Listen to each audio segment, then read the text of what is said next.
Howdy folks, hope you're all having a good one, and welcome back once again to World of Warships with Rear Admiral Jingles. We have a fairly unusual replay for you today. Well, there's not too much that's unusual about the replay, but there is plenty that's unusual about the person who sent it in. Action stations. This, in the excellent US Navy Tier 8 battleship, the USS North Carolina, is Rebecca CB-95. Some of you may vaguely remember hearing that name before. This is not the first time I've featured one of Rebecca's replays, but I wouldn't be at all surprised if you struggle to remember the exact circumstances. The reason I featured Rebecca before, and the reason I'm featuring her again now, is because Rebecca plays World of Warships with a bit of a handicap. Rebecca suffers from a disability that is extremely uncommon amongst gamers in general and World of Warships players in particular. Despite some of the accusations that you often see thrown around in in-game chat, most World of Warships players are not actually blind, even if you might think that they play it as if they are. Well, prepare to have those preconceptions shattered, because Rebecca is actually blind, but you wouldn't know it from watching her play. Normally, Rebecca confines her World of Warships activities to cooperative battles, or at least that was the case the first time she sent me a replay. She doesn't normally put herself into random battles, and she does this because she feels self-conscious about being a burden to the team due to the fact that she can't actually see what's going on. So just hold that thought for a moment. A player who is actually blind doesn't normally play random battles because she doesn't want to hold the rest of the team back. Meanwhile, players with all of their senses in full working order struggle to do as well as Rebecca does in random battles, despite the fact that she cannot see what she's doing. Now, you're probably sitting there thinking, wait, hang on a minute. You mean really blind? Like, can't actually see what's going on? Yes. How does that work? Well, it's a fair question. Allow me to explain. When Rebecca's playing World of Warships, she does so with the help of a couple of helpers, a minimum of one at least. And what happens is Rebecca uses the keyboard to control the ship. She is, in effect, the captain of the ship. She controls the helm, she's in charge of the throttle, she's in charge of the rudder. She's the one who decides where the ship goes. Now, because she can't actually see what's going on, at least one helper is required to take over the mouse and therefore control the view, which doesn't really matter to Rebecca because she can't see it anyway, and describe to Rebecca what it is that they can see. And that's going to be a lot of work for the helper, because as well as explaining what is actually right in front of her, like for example, we've just spotted one of the enemy destroyers. There are 3 in total. One has been spotted on the other end of the map. The destroyer is backed up by a pair of battleships, a Bismarck and a Nagato, and Rebecca has to process all of this information and then, based on that, issue orders to her helper, because Rebecca's the captain. Rebecca decides what they're going to shoot at, and when. So there's that constant flow of information going back and forth between Rebecca, who's steering the ship and making the command decisions, and the helper, who's controlling the mouse, and therefore the view, and the one actually doing the shooting. But only at the targets that Rebecca is nominating, because she's the one in charge. So right now the helper might be saying, we've just lost 2 ships to the enemy carrier, which is a Shikaku. It's managed to sink a New Orleans and a Hatsuharu. There are torpedoes ahead, but you should be okay on this course. There was an enemy destroyer spotted around about 15 degrees to port, but at a range of 15 kilometers, no immediate threat, and I have a big fat cruiser showing a nice target. Request permission to fire, and Rebecca's saying, roger that, fire at will. And so the helper does, and the Devonshire is about to have a really bad day. On the other hand, I'm sure that under certain circumstances, things will work the other way around, with the helper telling Rebecca what it is that she needs to do in order to ensure that he gets the best possible opportunity to sink the targets that she's calling out, while constantly keeping her updated on what the overall situation is. So you can begin to get some sort of idea of just how much more stressful and hectic it's going to be playing World of Warships like this, and therefore how much more rewarding it is when you pull off a beautiful kill like the one that they just inflicted on the Devonshire. Next up, 3 battleships in front of us, and the Vasterus has been spotted, and he's a little bit closer now, so recommend turning away to tuck in behind the island. And we've got 3 battleships in front of us, but it's the Monarch who's presenting the best possible target, so roger that, fire at will on the Monarch, and Rebecca starts turning the ship away, which unfortunately does mean exposing some broadside, but that's just something that you have to do in order to avoid sailing straight into 3 enemy battleships and a destroyer. And she's managed to do it without really suffering any damage. Now, I don't know if Rebecca realises it, but what she is actually doing here, and this is the reason why I find this whole thing so fascinating, above and beyond the fact that you've got a blind player playing World of Warships to a higher standard than most people who can actually see what they're doing. But what Rebecca is actually doing is, in effect, she's playing the role of what we in the Royal Navy call the Principal Warfare Officer. So, quick bit of background here for you. As I'm sure many of you know, I served in the Royal Navy for 22 years before retiring. And at several points throughout my career, whenever the ship was at action, I fulfilled a job that was known as the Ops Room Narrative. So the Ops Room in the Royal Navy is what you call the CIC, or Combat Information Centre in the US Navy, which is probably a term that most of you are more familiar with. So what the Ops Room Narrative job entailed was I didn't actually have any direct part whatsoever in, fighting the ship. I didn't have my hands on any of the weapon systems, any of the sensor systems, which is probably just as well. But I simply recorded everything that happened, so that there was a record of what happened while the ship was in action. At first it was literally a notepad and a pen. But later, as technology moved on, the Ops Room Narrative was provided with a laptop with some software specifically designed to aid in recording the massive flow of information that goes on within an Ops Room or a CIC of a ship at action stations. I'd also be wearing a headset, which would give me access to something that we called the Command Open Line, which was a communications channel between the captain, the Principal Warfare Officer, and the various different section heads in charge of things like the electronic warfare systems, the radars, the sonars, the weapons, and also the officer of the watch on the bridge who was actually steering the ship.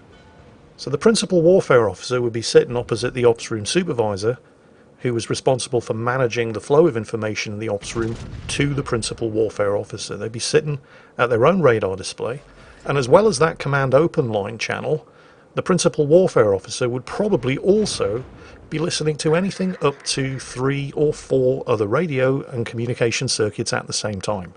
So he's listening to all of that, as well as coordinating with other ships in the task group. He's listening to reports coming in from the officer of the watch on the bridge. He's getting updates coming in from all of the various different weapons and sensor directors. He's having to juggle in his head not just the status of his own ship and all of its weapons and sensors, where its helicopter is, what the status of the helicopter is it pursuing any submarine contacts, what's the status of any of those datums or submarine contacts, what is the rest of the task group up to at any given time, while simultaneously trying to keep in mind the actions of the enemy forces present, any surface vessels, subsurface vessels or aircraft, while at the same time trying to process all of that information and decide the best way to execute whatever the captain's priorities happen to be.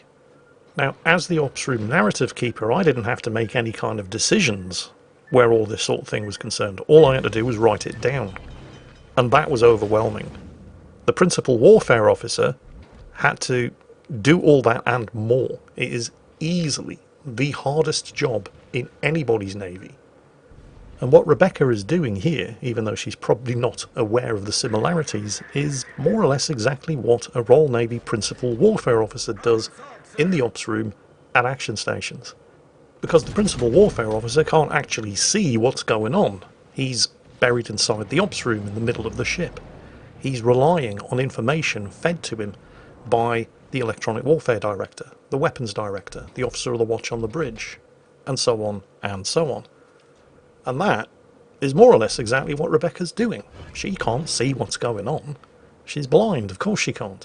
She's relying on information fed to her by, in this case, her helper or helpers. You might think that having more helpers would make things easier. I mean, at the moment I'm assuming that she's only employing the use of one helper, the person controlling the view, pointing out targets and threats to her, and actually clicking the fire button. But there may also be another helper whose job might be solely to analyse the minimap and keep her updated as to the general course of the battle. You might be thinking, yeah, that makes sense, because that would allow you to keep a better eye on what was going on, but, well, remember information overload. Remember that principal warfare officer sitting in the ops room? He's got the captain giving him instructions on command open line in one ear, he's listening to the officer of the watch in the other ear, he's observing his own radar display, and then at any time, he can have multiple people breaking in on various different communications channels, all trying to keep him updated of what they consider to be the important information that he needs to know. He can have 4 different people talking to him at the same time. Now, I'm not saying Rebecca can't do that, but I am saying it's bloody hard. And the fact that, and it is a fact because you're watching it happen, the fact that she is able to do that, the fact that she has managed to sink 4 enemy ships, is shooting down hordes of aircraft and dodging torpedoes without actually being able to see any of it, is nothing short of spectacular. Oh, sorry, 5 kills. There's the Kraken unleashed. Oh, and she's capping as well, in a battleship, although I suspect right now she's being warned. Torpedo bombers incoming, turn the ship to port. And so she does exactly that, but, well, she didn't really have enough speed, because she doesn't want to leave the cap circle, because she's capping in a North Carolina. So they were only airdrop torpedoes, they don't do a huge amount of damage. But the fact that she is able to process all of this information, and process it effectively, is just amazing, because I know I couldn't do it. I mean, look at this. Remember, she can't see the torpedoes.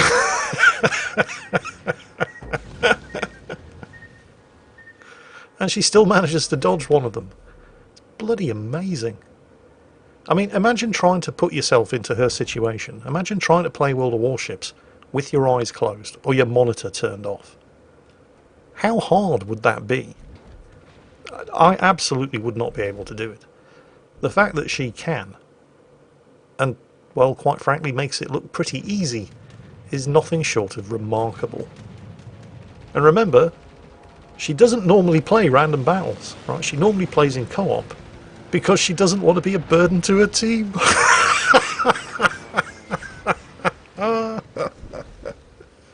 You what? I mean, on the one hand, you can kind of appreciate the humility, but can I have more players like you on my team, please, Rebecca? I don't care whether you can see or not. It doesn't really seem to be affecting your performance. And I do have to say that we have come a long way in the last 10 years when it comes to gaming with disabilities. I've seen people playing Elite Dangerous, people who are paralysed from the neck down, using things like voice attack software to control the systems on their ship, and eye tracking software to actually fly the ship and use the weapons. We're in a much, much better place now than we were as little as 10 years ago with regards to this sort of thing. Games are so much more accessible these days. In fact, you don't even need to have any kind of disability to take advantage of stuff like that. I used to use voice attack in Elite Dangerous when I was playing it in VR. And of course, when you're playing something in VR, you can't actually see your keyboard, and there are a ludicrous number of keyboard commands in something like Elite Dangerous. So my choice was to spend an absolute fortune on a joystick and throttle combination, and then of course you'd have to remember where each button on the joystick and throttle was and what it did, and if you're going to have to do that, you may as well just memorise your keyboard layout. Or you can just use voice attack software and tell the PC what to do. Man, that carrier really does have a massive raging hard-on for Rebecca, doesn't he? I recently discovered another little piece of accessibility technology. There's a mobile phone or tablet app called Game Glass, and it basically turns your phone or your tablet into one of your ship's multifunction displays in games like Elite or Star Citizen. You set your phone or tablet up next to your keyboard, you run the Game Glass app on your PC, and it takes over your phone or tablet and basically turns your touchscreen into an in-game control panel. I reckon Rebecca really wants to get that Nagato before the carrier comes back and finishes her off. And oh, it's looking pretty good. The North Carolina's guns are very accurate. 6 kills. and she can't see any of it. Carried by a blind player. The rest of her team need to hang their heads in shame. The Leander up there, he's chasing the enemy carrier and has been doing that for the best part of the last 5 minutes without actually finding him, because guess what? The carrier is no longer hiding behind that island. He's down there in the direction of where the Nagato was. And this is exactly the sort of thing that I'm talking about. I mean, I don't know that the Leander player isn't actually blind themselves, although the odds against that would be pretty astronomical, so we're just going to assume that he has all of his sensors in perfect working order. He can actually see the minimap.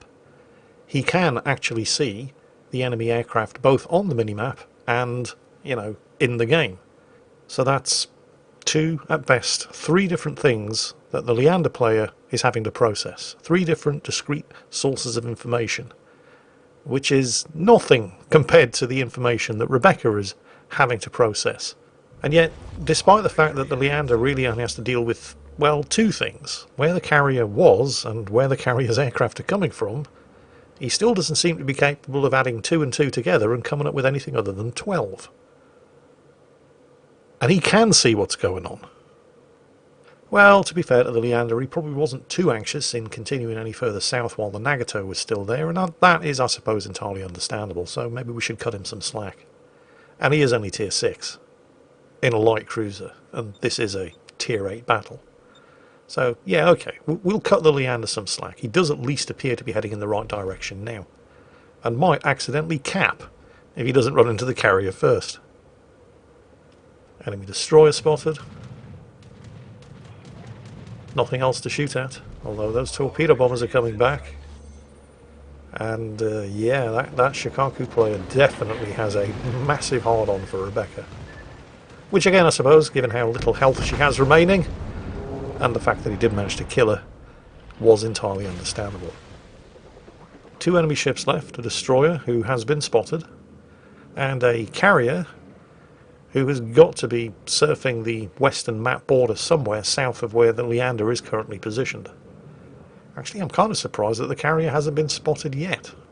Well, anyway, I'll save you the pain and torment of watching the rest of this battle as Rebecca's 3 surviving teammates do their level best to try to undermine her amazing efforts and throw this battle, because despite their best efforts, they completely failed to take any of the 2 outstanding caps. They also completely failed to sink any of the 2 surviving enemy ships, but they at least managed to not die themselves, and so this was in fact a win for Rebecca, with a Kraken Unleashed, 6 kills and an Air Defense Expert medal in the USS North Carolina.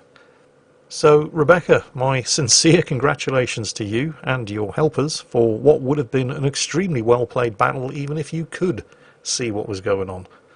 Everyone else, the next time you're becoming infuriated at your random battle teammates and you're tempted to call them out in chat for being blind, you will actually be able to say, although I don't obviously recommend that you use the in-game chat system for abusing your teammates, but you will actually be able to say that you've seen blind players who could do better than they can. And on that bombshell, that's it for today. I hope you enjoyed it. I hope you learned something from it. And as always, take care, stay safe, and I'll catch you next time.